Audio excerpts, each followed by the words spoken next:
Good morning बच्चों. Today we will go through the remaining theory topics of this chapter, provision and reserve. So children, the next topic that we have to cover today is secret reserves. Yes, आज हम पढ़ेंगे secret reserves के बारे में. So a secret reserve is one which is not disclosed by the balance sheet. These reserves are created by showing profit at figure much lower than actual and by showing the asset at lower figure and the liabilities at a higher figure. तो बच्चों secret reserve क्या होता है? Secret reserve एक ऐसा reserve businessman या companies maintain करती हैं जिसको बैलेंस शीट में नहीं दिखाया जाता है. ठीक है, अभी जब हम आगे पढ़ेंगे कि बैलेंस शीट कैसे बनाते हैं तो उसमें हम देखेंगे कि कभी भी सीक्रेट रिजर्व नहीं दिखाया जाता है. ठीक है, अब इसका ट्रीटमेंट कैसे होता है? क्योंकि इसका नाम सीक्रेट रिजर्व है इसलिए इसका जो ट्रीटमेंट होगा वो भी सीक्रेटली होगा. जो हमारा एक्चुअल प्रॉफिट होता है, ठीक है, जो एक्चुअल प्रॉफिट होता है उस एक्चुअल प्रॉफिट में हम जो अपनी लाइबिलिटीज़ होती हैं, हम बैलेंस शीट बनाते हैं तो जो लाइबिलिटीज़ होती हैं वो हम ज़्यादा दिखा देते हैं.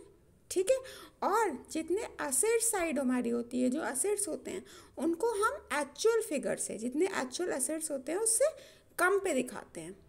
ये दिखाने से बच्चों फ़ायदा ये होता है क्योंकि लाइबिलिटीज़ ज़्यादा हो गई और असेट्स कम हो गए. इसका मतलब ये है कि जितना भी हमारा प्रॉफिट बच रहा होगा उसको हम ये दिखा करके कर रहे हैं कि हम उसको लाइबिलिटी को पे ऑफ करने में लगाएंगे, जबकि रियलिटी में ऐसा नहीं होता है. रियलिटी में क्या करते हैं, उस रिज़र्व को, उस प्रॉफिट को, उस प्रॉफिट के पार्ट को हम अपने पास में बचा करके रख लेते हैं कि कल को कभी भी हमको ज़रूरत पड़ेगी तो इस प्रॉफिट का पार्ट हम यूज़ कर सकेंगे.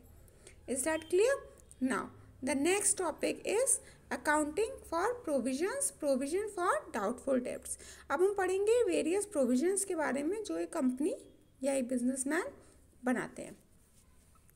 When an amount becomes irrecoverable from a debtor, the amount is debited to bad debts account and credited to personal account of the debtor. तो होता क्या है कि जब जो डेटर से अमाउंट, डेटर कौन होता है? डेटर वो पर्सन होता है जो हमसे पैसे या सामान उधार पे लेता है. ठीक है, तो वो अमाउंट जो हमारा डेटर से रिकवर नहीं हो पाया वो अमाउंट कहलाता है बैड डेब्ट्स.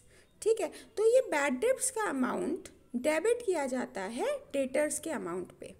ठीक है, डेटर्स का जो अकाउंट होता है उसमें हम बैड डेब्ट्स के अमाउंट को डेबिट करते हैं और क्रेडिट करते हैं पर्सनल अकाउंट ऑफ डेटर्स. जो पर्सनल अकाउंट है डेटर्स का उसमें हम बैड डेब्ट्स के अकाउंट को क्रेडिट करते हैं.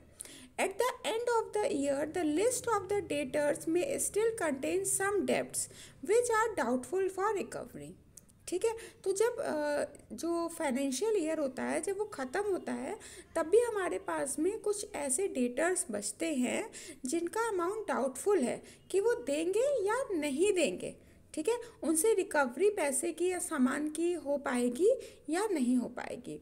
But the actual amount of bad debts relating to the current year would only be known in the next accounting year.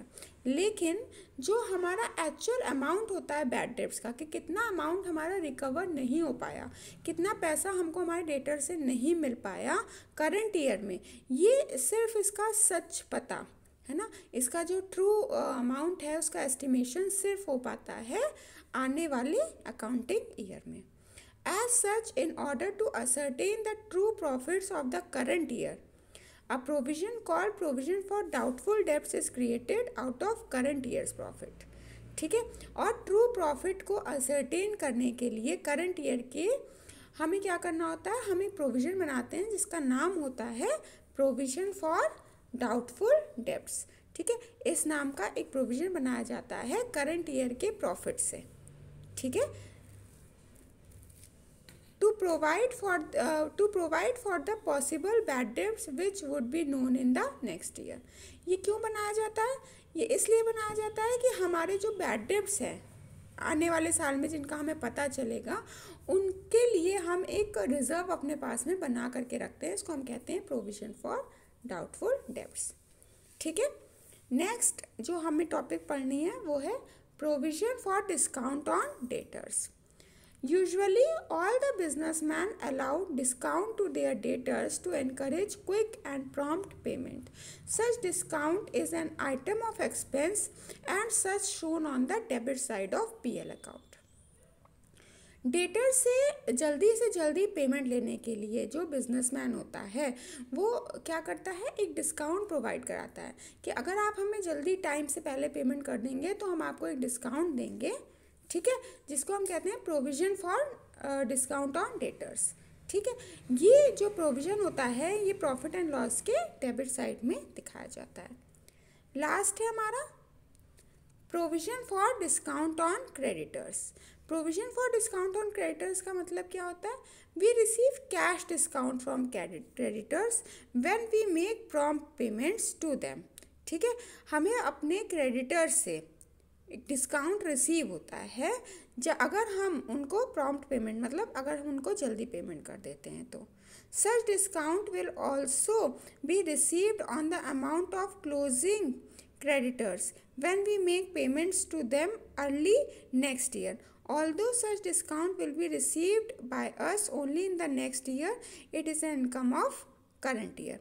और ये जो अमाउंट होता है provision for discount on creditors का, भले ही हमारे करंट ईयर का प्रॉफिट है, करंट ईयर की इनकम है, लेकिन इसको हम रिसीव कब करेंगे, ये रिसीव होती है नेक्स्ट ईयर में ही। ठीक है, तो कहने का मतलब ये है कि provision for discount on debtors quick payment लेने के लिए बिजनेसमैन अपने डेटर्स को देता है, और क्रेडिटर्स को जो डिस्काउंट मिलता है प्रॉम्प्ट पेमेंट क्विक पेमेंट करने के लिए, ठीक है, उसको हम कहते हैं provision for discount on creditors.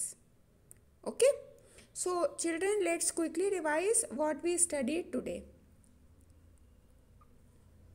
बच्चों, आज हम लोगों ने पढ़ा सीक्रेट रिजर्व के बारे में। सीक्रेट रिजर्व में हमने ये देखा कि जो भी सीक्रेट रिजर्व का अमाउंट होता है उसको हम बैलेंस शीट में नहीं दिखाते हैं। ठीक है, और हम इसको कैसे शो करते हैं, हम अपनी लाइबिलिटीज़ को जो एक्चुअल लाइबिलिटीज़ होती हैं उनसे हायर फिगर पे दिखाते हैं, और जो असेट्स होते हैं एक्चुअल असेट्स उनको हम लोअर फिगर पर दिखाते हैं। ठीक है, इससे क्या होता है, इससे जो भी आपका प्रॉफिट होता है वो आपका कम दिखाई देने लगता है, क्योंकि आपको क्या करना होगा, लाइबिलिटीज़ में आपको पैसे ज़्यादा देने होंगे और असेट्स आप कम दिखा रहे हैं। इसका मतलब जो आपका प्रॉफिट होगा वो भी मार्जिन कम दिखाएगा, और वो जो प्रॉफिट होता है वो बचा करके रख लिया जाता है एज अ रिजर्व, जिसको हम कहते हैं secret reserve.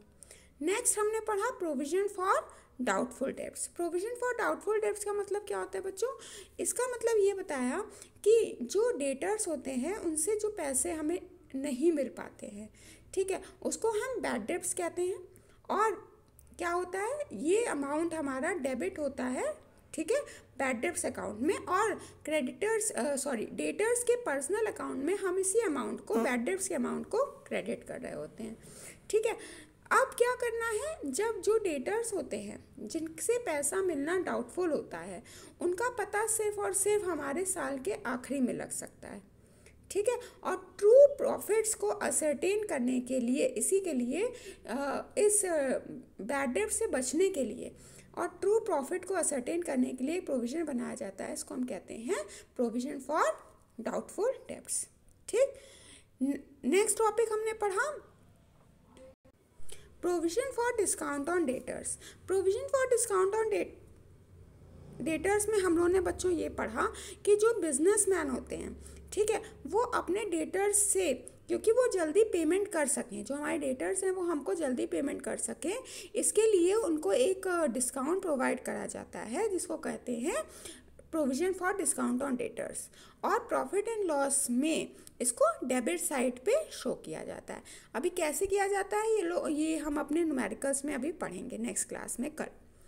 Provision for discount on creditors. Provision for discount on creditors का मतलब ये है कि जो क्रेडिटर्स होते हैं, ठीक है, जब वो क्रेडिटर्स की जल्दी पेमेंट हो जाती है तो उसके लिए एक डिस्काउंट बनाया जाता है, जिसको कहा जाता है provision for discount on creditors.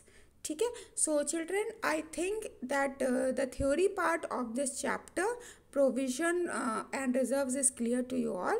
So from tomorrow onwards, children, we will go through the numerical portion. Okay, till then please complete your notes on time. Thank you बच्चों. Have a nice day. God bless you all.